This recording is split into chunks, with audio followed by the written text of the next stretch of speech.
Welcome to the semifinals edition of the Summer 25 CT Postgame Show. I'm your host, Greg Horne, as always. I got Nick, who's been a familiar face all season with us. Excited to break down this playoff action. And then we got the weekly rebound zone, Connor here. I'm just gonna get right into it because we had some incredible games. Connor, Nick, hope you boys are doing good. And we're gonna get right into the biggest game of the night. The closest one, I think, and that was Flint Tropics and Get Money. And Flint Tropics ended up taking this one 78-74. It was an all-around effort from them. Everyone really played in a phenomenal game. But I'm going to go to Nick, then Connor, because the people want the analysis. They want to know what happened in the game. We had, again, like I said, two really close ones. So I'm just going to let the boys take it away here. Flint won 78-74. Nick, what'd you see in this one? How did Flint make their way back to a championship? So if I'm not mistaken, Flint was down 12 early. Quan Jackson got hot in the second quarter, continued that momentum through the third quarter, and in the fourth quarter, they let Get Money get back into the game, but they ultimately closed it out, made it a free throw game, which was the last 2 minute and a half of the game. And Flint Tropics they rocked with their four best players the entire game. They had six there, and the same four played basically the whole game. Yeah, no, I think that's a huge part in this one. I'm going to go to Connor. You agree with that? You think that the foursome was the big reason for Flint? Yeah, it's crazy because TJ Gianni, one of the best players. He's been an all-star in this league. He's had seasons where been one of the top scorers, and he was basically, with all due respect to TJ, he was basically just a cheerleader this game. He wasn't even really getting out there, but he was definitely giving a lot of good energy from the bench, good vibes from the bench, kind of making sure those guys are locked in. He was chirping the other bench and the coaches over there on Get Money. Just an absolute luxury to have a player like TJ as good as he is, and you really don't even need to expend him and his talents to win a game like this over Get Money. Just goes to show you how deep the Flint Tropics really are. And I like the strategy, and it's kind of like really just two different polar opposites in terms of their approach in this game. Flint definitely shortened up their roster, said we're going to send out our best guys, and Get Money did what they typically do, and they're using everybody. And there might have been some situations in this game where they had talent on that bench that should have been on the floor and key minutes there. And that's kind of been their story, Greg. We've talked about that on the post game plenty of times in the past, where it's like, I get it. That's the team approach that you want to go with, and these guys all showed up. These guys are all your riders, and you want to get everybody a little bit of burn, especially in the big moments. We stuck it out all regular season. It's the playoffs. I'm not just going to bench you now, but there is a time and a place, right? Like especially in the fourth quarter, like I think you should send out your four best guys and run them to the ground until the wheels fall off, and that's what Flint did, and Flint came out with the win. I just want to talk real quick about Get Money. Get Money was my finals pick. There was moments this season where they didn't look great. People might have been trolling me a little bit for that pick. Reggie Stewart would get on me a little bit for that. But man, I'm not really disappointed now with the way they finished out the season. They went head to head with, a lot of people would consider the best team in the league. They fought to the bitter end. And honestly, there was moments in that game where I thought they might pull it out. So I'm proud of those guys. From where they were, it was kind of a rocky season. It was up and down. It was still a big improvement from what they did last year. And I want to give Greg Horne some shout out real quick. We were watching Nas, the big man, on Get Money, go absolutely nuclear in this game. This kid had his coming out party in Legacy Leagues. When I had a few appearances on the post game earlier this year, I talked a lot about ad nauseum about how good I think this kid could be, how he could be the X factor, the guy that changes this team. And he was good. I think he averaged around 14 and 7, Greg, something like that this year. A really good player. But I was expecting that 25 and 10 guy for this team. And we weren't seeing that level of domination, but we saw it in this game. Greg comes up to me in the middle of the game. He's like, dude, honestly, I think what happened with Nas is that he's figured out how to play on these rims. I'm like, Greg, dude, we are 1 week away from the finals. This kid is not figuring out how to play on the rims now. What are we talking about, Greg? Sure enough, the game goes on, game finishes. I go over, I talk to Nas at the end of the game, like, man, hell of a game, dude. I wish I saw that out of you all year, man, because you guys would have been, tough to beat if we saw that all year out of you. And he goes, dude, I'm not going to lie. I just figured out how to play on these rims. I'm like, are you kidding me? Greg Horne called that shit from a mile away. So shout out to Greg. Shout out to Get Money. Great season. But more importantly, shout out to the Flint Tropics moving on to the finals where they want it to be, where they plan to be. and taking on a team who I'm sure Greg is going to allude to in the preview of our next matchup that we'll talk about. But all in all, great game, super entertaining, and shout out to my boys getting money. I know they didn't come out on top, but I'm proud of them. Yeah, no, I don't know who did the stats in this game, but there's zero chance Nas Pryor was 1 of 6 from three. I don't know what happened there. That is completely wrong. If you're looking at the stats of this game, Nas Pryor was probably, I don't know, 5 of 8 from three. He played a phenomenal game. He had his best game. He was the X factor. If they won this game, it was going to be because of him. I want to give a big shout out to Pat Drury really quick. Pat Drury has had his two best games when he's played Get Money this year. He has just he lives for these moments. And you know what's funny about Pat Drury is he doesn't look like your typical baller where like you're like, oh, that guy's like he's a problem. Pat Drury's a problem. He initiates next time you watch him in this finals matchup.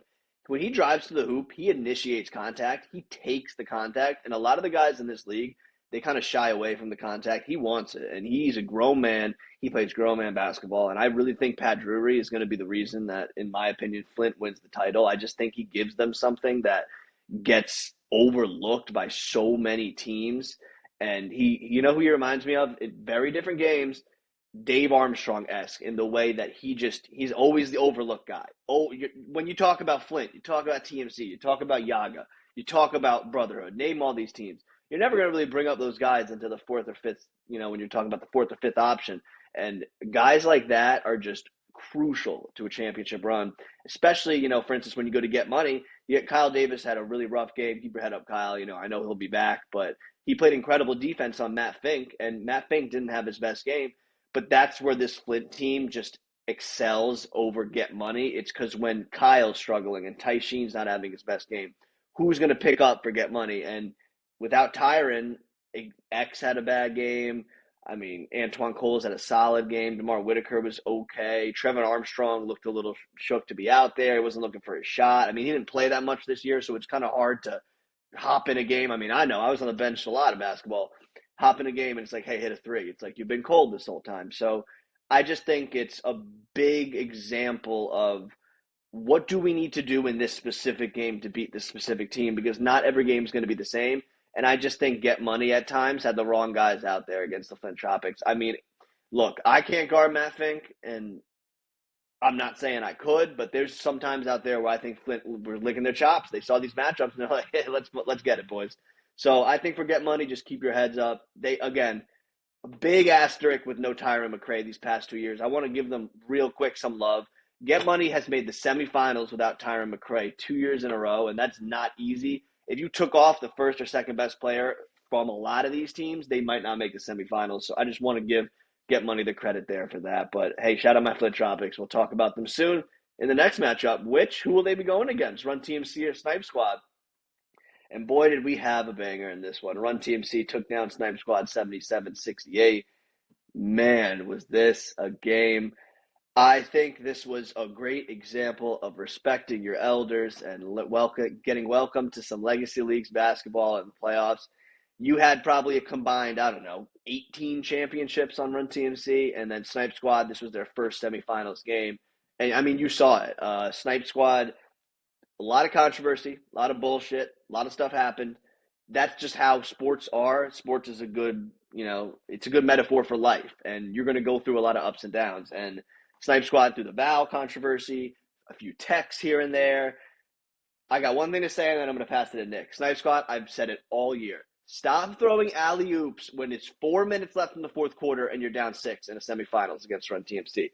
I understand it. I completely get it. Like, I'd be throwing oops left and right too. You guys are too good of a team now to be throwing games away like that. You guys can compete. Half the TMC guys after the game were coming up to me being like, man, that Snipe Squad team's good. Like, I was worried coming in. And you know what they said to me? They said they just beat themselves constantly. And I couldn't agree more because they had the talent. I'm going to go Nick, then Connor. Nick, what'd you see in this one? I think this game was a story of Tim Case, who has been one of, if not the best player, one of the best players in the league this year. And he was in foul trouble for most of the game.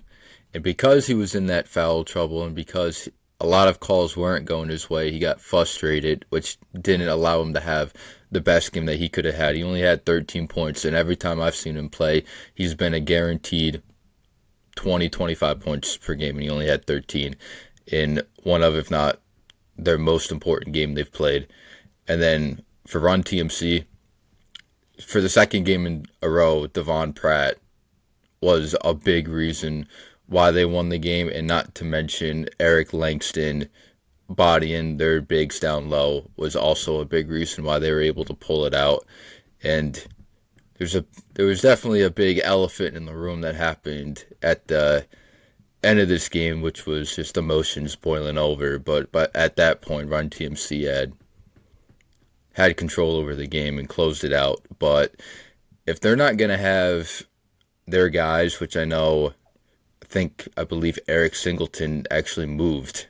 Yep, he moved. He is. Yeah. He will not be here. So if they can deepen that bench a little bit for next week, then they'll have a chance. But if not, then it's just going to be their best four versus Flint's best four.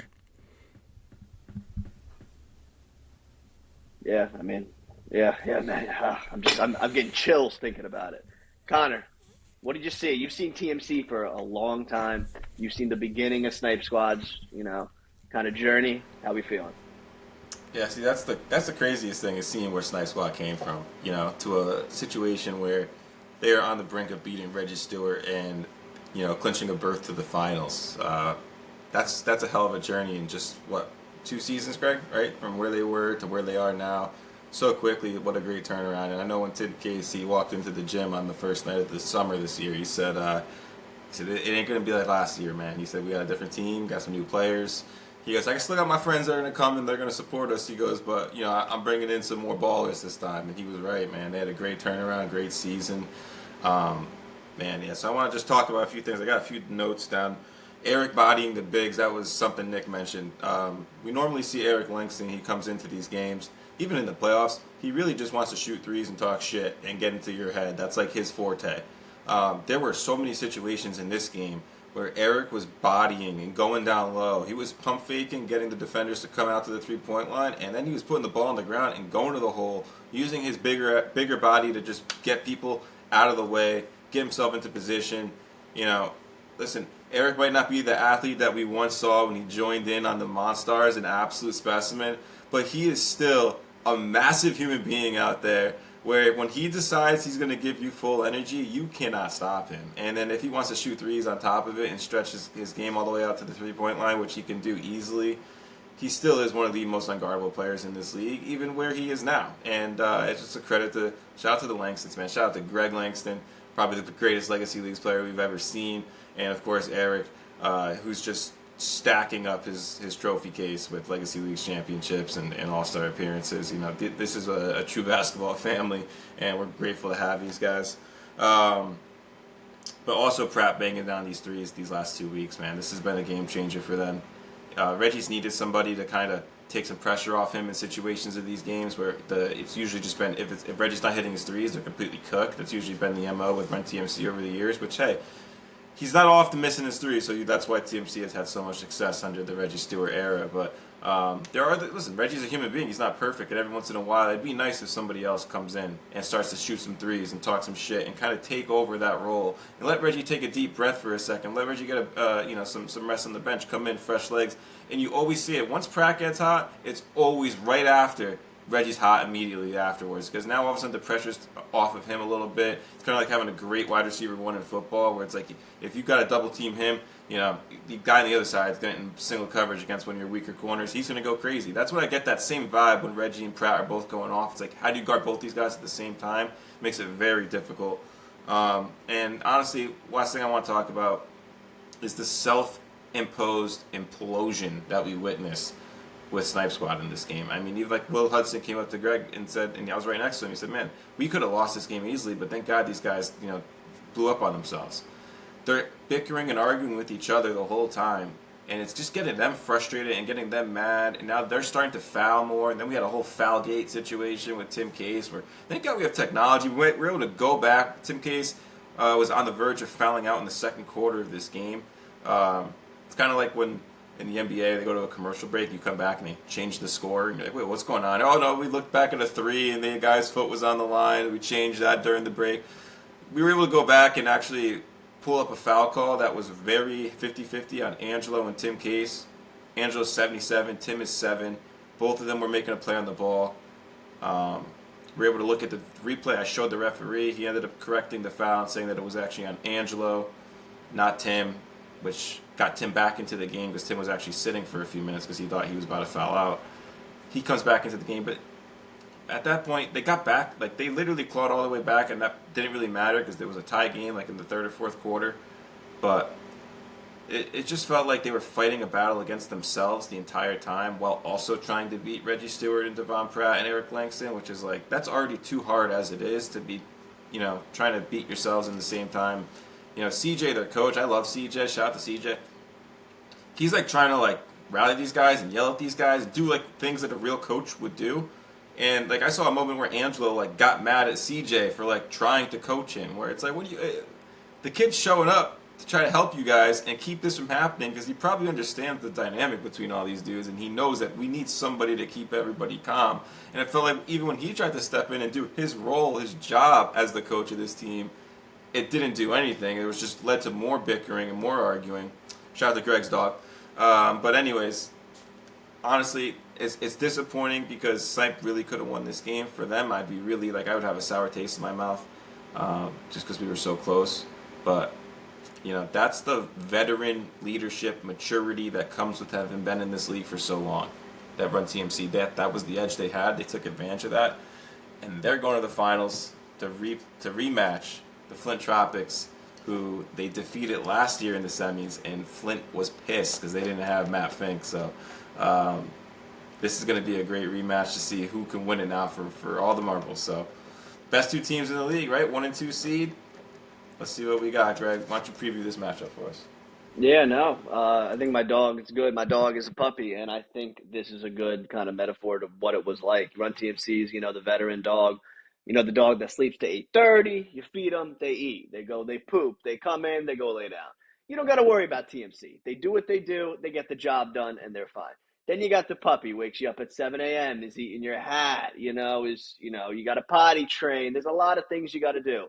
And I just think for Snipe Squad, this was a good learning lesson. They played a veteran team, and it was a little too much in the moment. Angelo had an incredible game. Snipe Squad played really well. They played phenomenal. I just think, like Connor said, there were so many things that added up, and it unfortunately just didn't fall in their favor. Devon Pratt, I couldn't agree more with what Connor said. Devon Pratt's changed his game a lot.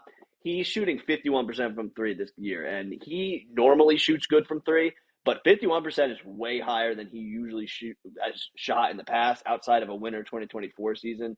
His game, as he's gotten older, is just becoming more like Klay Thompson-esque, where he just kind of sits there, spots up, and shoots. And I don't know if I'm aging myself here, but shout out that old Energizer Bunny commercial where he'd bang on the drum, because that's Devon Pratt. When Pratt gets going, there's no one in this league that's more impactful just from a aura standpoint. The kids I coach, the middle schoolers, they love the word aura. Devon Pratt is aura. He walks in the gym, he doesn't look phased at all. He could be playing the 94 Bulls or something. He is in the gym every single week, walks in, cool, calm, collected, puts his shoes on, taking his time. Sometimes he doesn't even get in the game until the second quarter. And then once Pratt hits that first three, he just starts banging. He starts doing his little thing, celebrating, talking a little. But you see, Pratt doesn't really talk shit. And there was a moment in this game where Angelo hit a three right in Pratt's face and said, yeah, you like that? And Pratt looks right at Angelo, smiles, and says, good shot, boy. And then Pratt hits the next three. And that's just what Pratt does. And his impact won't show up on the stat sheet sometimes, even though there's playoffs it has.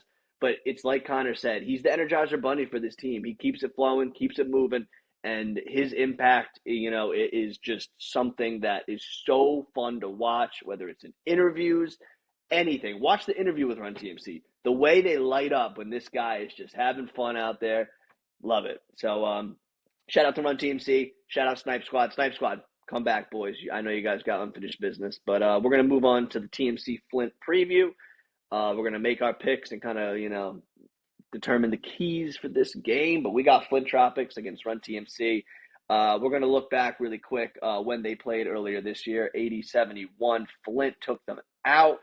And this was the Quan Jackson show. I'm just going to be straight up. They did not have an answer for Quan Jackson. Quan Jackson had 24 points on 11 to 14 shooting. He was unstoppable. And Quan Jackson can shoot the three now, and that's something that's just really going to be hard. He's very similar to Kyle Davis now that he has a three-point shot. It's very hard to guard a guy who has that athleticism but can also shoot. This game's going to come down to will Run TMC hit their threes. In the first matchup, they were 12 of 35 from three-point land, and that's not going to be enough against this Flint Tropics team. I mean, again, Pat Drury had a huge game. I think TJ is going to be able to play a lot more this game just because of the matchups, and same with Don Migliaro. But look, I think Eric Langston is the key to this game. If Eric Langston can do what he did against Get Money, it's going to be a tough task for Flint. But I'm going to take my boys to Flint Tropics in this one. I just think they got enough. They got enough firepower. They got the stars. They got everything. Flint got everything. So I'm going to go with Flint in this one. I know Reggie will love to hear that, and shout out Reg. He's made me eat crow many a time. So maybe next week I'll be on this same post game show, and I was wrong. But I'm going to go with Flint in this one. I'll go to Nick, then Connor. Nick, this is it. This is the final matchup of the year. TMC Flint. Who you got? Well, last time I made a prediction on this very exact matchup. I was wrong, and Quan had to come out and see me, unfortunately, the following week after that happened. So I'm not going to bet against Flint Tropics this time for all the reasons that you just listed. I mean, this year they're going to have Matt Fink, which they didn't have last year, and Quan Jackson was unstoppable in their matchup a few weeks ago. And if they're not going to hit their threes for Run TMC, then they're not going to win. Hopefully Eric Langston doesn't go 3 for 11 and decides to play inside, because he went 6 for 7 against Type Squad when he went inside. And even though Flint Tropics do have some big players, no one big enough to guard Langston one-on-one. And if double comes, just kick out to 3 and see if Reggie, Pratt, or Will Hudson can hit their threes. Yeah. No, I mean, I feel you on that one. Again, I think the three-point shooting is going to be a big key in this one. Connor, you're a vet at this. You have a good championship pick record. Where you going? I do have a good record, but it's kind of gone down a little bit in the last few years. It started out perfect, right? It was like 5-0 or 6-0. I think I lost like 2 of the last 3 predictions here, so I don't know if these guys want me picking them, but honestly, there's a team that definitely doesn't want me to pick them, and it's Reggie Stewart and Devon Pratt. They do not want me jumping on the Run TMC bandwagon. They made that abundantly clear to me. Not allowed. If they said basically, in short, if I wasn't riding with them back when the season started, it's too late to ride with them now. And I understand that. I've been getting the same sentiment from the Flint Tropics as well. Quan was like making fun of me for my Get Money pick. He was like, dude, I saw you make that pick. You didn't even look like you wanted to make that pick. So I know that both these teams, were a little disappointed in Greg and I. Well, not Greg because Greg picked Flint, but, 2 veteran teams who have been around forever kind of expected me to show loyalty to at least one of them. And I went with Get Money, who, not a new team anymore, but, more relatively new to the league than those teams. And now I got to make my pick, man. It's going to be the Flint Tropics. Listen, Reggie Stewart won't let me ride with Run TMC, and I love Reg. Reg knows that. Hey, I had the all-star number 101 pick against Greg a few years ago, and I went Reggie Stewart because Reggie's just goated. I love Reg. And I love Pratt. Honestly, Pratt and Langston are 2 of the best personalities to ever step foot in Legacy Leagues, and without them, those 2 guys, just personality-wise and what they bring to the table from an entertainment standpoint, being able to spectate these games and watch what they do on the court, and there's nobody like those guys, and then Reggie on top of it, one of the most talented guys you've seen.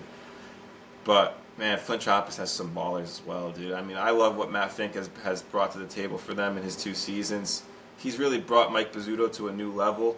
Mike was an MVP in this league, and now with Matt, he probably doesn't get the MVP shine that he has once had because he's not the quote-unquote best player on his team, in my opinion, anymore. And there's no disrespect to Mike. I mean, Matt is such an unbelievable player, and he has a much harder role than Mike does in this offense, and he has to set everything up. He's asked to shoot the 3. He's asked to score at the rim. He's asked to pass the ball and rebound, and also be one of their bigger players and guard some of these bigs that are really tough to guard. But Nick brought a good point up by talking about the problems that they might have down low. I mean, Nas is a lot less weight on Nas than there is on Eric Langston, and Nas is having his way down there. And even Pat at the end of the game was like, "Yo, if Nas wanted to go for 50 a game every single game, he could, right?" So Pat kind of acknowledged like we were having a tough time guarding that big man down there. And Eric, if he, like I was just talking about in that previous take I had, where if Eric wants to assert himself in the paint, if he chooses to do that, he doesn't often do it. That's why I thought it was really cool last week when he did. But if he chooses to go that route, he could have his way down there in a lot of situations, and they might have to force some double teams. And like Nick said, also passing out those 3-point shooters. He's got a bunch of good ones out there with Will Pratt, and obviously the best in Reggie. So I really do think this is a super interesting matchup. The key to victory for Run TMC is going to be the 3-ball. I mean, if Pratt and Reggie are both hot, and Will Hudson's not going to shoot a lot, but Will have, I don't know, he's probably going to have 4 to 5 3-point attempts this game that are going to be wide open shots. If Will can hit 2 or 3 of those, depending on the moments of the game when those come, that could swing the pendulum towards them, right? Like, so it's going to come down to those threes and those momentary threes where it's like, you know, this could put them in the lead by 2 with a minute 30 left, right? Or, you know, this might be under 30 seconds and give you a lead, like, or bring you back into within a one-possession game, type stuff like that. That we'll see if Run TMC can capitalize. But this game is not going to be a blowout. If Run TMC wins, they are going to have to scrap and claw to beat a team like the Flint Tropics. Where the Flint Tropics, they're so dangerous to where if they get rolling early, Greg, we know their offense and the way they get their shots, they get a lot of easy baskets, right? They'll get a lot of cherry pick baskets.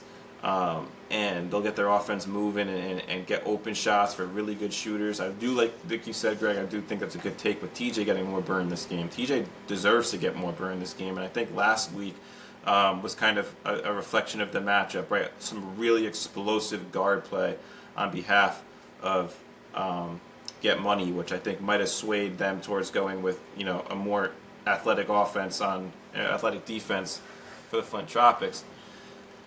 Quan is the X factor in this game, though. We talk a lot about Mike and Matt. I mean, Quan just took on the most explosive guard in the league, right? The Kyle Davis matchup that we all had our eyes locked on. Definitely the 2 best guards in that game right there, and he got the better of Kyle Davis pretty easily. I mean, Kyle did not have his best game. He struggled against Quan in this matchup. So I really do think that this could be the Quan Jackson game. Got Flint Tropics winning this thing. I'm going to go with the final score of 87 to 81, and my finals MVP is going to be Quan Jackson, believe it or not. So that's my prediction. Reggie's going to hate me.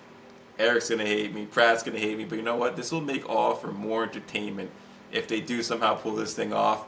When we put the mics in front of them at the end of the game, I'm going to get dragged through the mud, boys. Bad. But you know what? We're here for it, right? So I'm riding with Flint in this one. Doesn't really matter much because my finals prediction already lost, but in this particular matchup, I'm going to take Flint.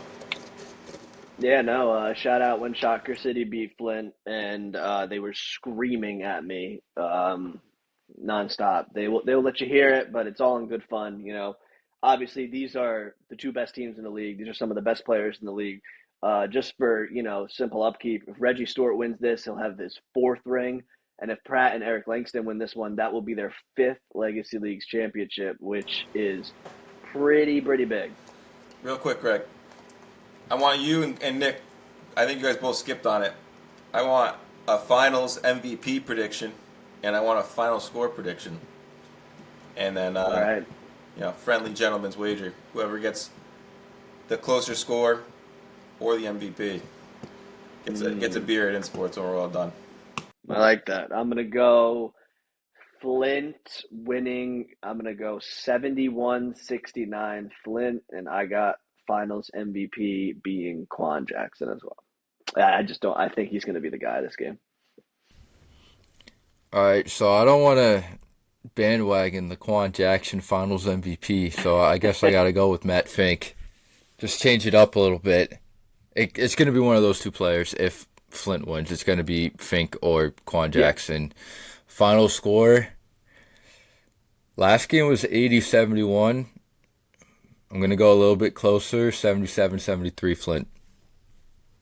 Some burn. Oh, these would be some good games. We got Flint across the board, man. Reggie Stewart's got bulletin board material on us, dude. We are Oh all in yeah. trouble if they lose, and we're in trouble when he walks into the building. Trust me, he's not gonna say hi Yep. to none of us. He's gonna do that side eye look that he so famously throws my way all the time, and yeah, he's gonna come in motivated. So listen, boys, this makes for great cinema. I'm so ready for this game.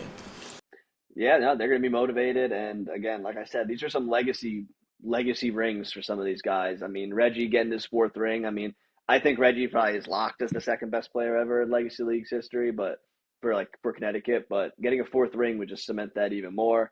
And then Pratt and Eric getting five rings. I mean, Eric Langston's been on a bunch of teams. Having five rings is awesome to see. I mean, look, this is going to be an incredible basketball game. This is what we come to want for legacy leagues. The best team in two teams in the league fighting down to the wire. I think this is going to be an incredible game with some fireworks, and I just can't wait to see it. Obviously, shout out Run TMC. I know we didn't pick them, but I just want to show them love. They are more than deserving to be here, and they could absolutely end up taking this one. But boys, this was a good show. I'm ready. I wish the game was tomorrow night, but we got to wait till Thursday. But it was a pleasure having you boys on, and I'm sure we'll see you guys after the finals prediction and see who ended up coming out on top. But yeah, I'm excited for this finals. I'm excited to see who takes the crown. It's been a crazy season, but it ended up being chalk in the end. The 1 and 2 teams. And I remember when I first did the first post game, I said it looks like Team C and Flint are the two favorites. We did the tier list; they were the S tier teams.